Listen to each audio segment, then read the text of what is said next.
The woman poured red wine on herself. She faked a scene like she was having sex with a drunken CEO. She did this on purpose for the CEO's fiancé to see. Sure enough, the fiancé thought the CEO had cheated on her. She turned around and left angrily. The reason the woman went so far as to ruin her own reputation to frame the CEO is that, 10 years ago, a sudden fire badly burned her mother, leaving her in a vegetative state. The surgery and subsequent treatment costs would require at least $10 million.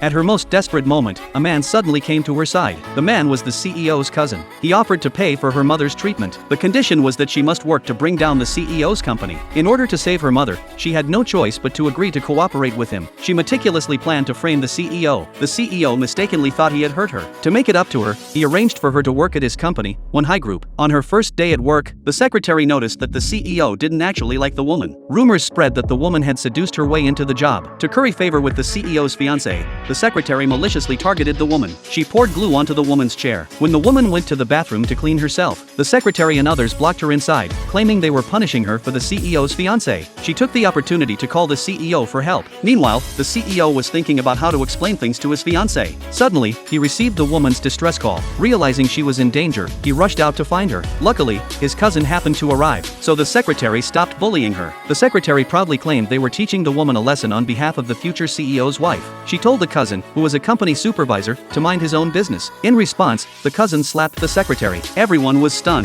The secretary, emboldened by the fact that she was promoted by the CEO's mother, accused the cousin of daring to lay hands on her. Seeing that the cousin was openly defending the woman and was about to give them a serious reprimand, the CEO arrived. The woman called out to the CEO loudly, actually to warn the cousin. The cousin quickly described what had just happened. The CEO was furious, accusing them of workplace bullying. The employees quickly shifted all blame to the secretary. The secretary, unrepentant, boasted that she was just helping the CEO teach a shameless woman a lesson. She also accused the cousin of hitting her, mocking him as a stray dog dependent on the family. Unable to listen any longer, the CEO immediately ordered them to resign. He told them to leave the company at once. Then, the CEO picked up the injured woman. Before leaving, he thanked his cousin. Back in his office, the CEO kindly helped the woman treat her wounds. Seeing this, the woman felt that the CEO was a good person. Thinking about how she was supposed to ruin his company, she felt a pang of guilt, so she asked the CEO about his cousin. It turned out that the cousin had lost his parents, and the CEO's mother had raised him. At that moment, the cousin suddenly entered, reminding the CEO not to forget about the family dinner that night. Since the secretary had just resigned, the CEO decided to make the woman his personal assistant. He also invited her to the family dinner that night. Unbeknownst to him, his mother had arranged this family dinner with the intent of reconciling him with his fiancé and urging him to marry soon, but she was shocked to see that the CEO had brought another woman home.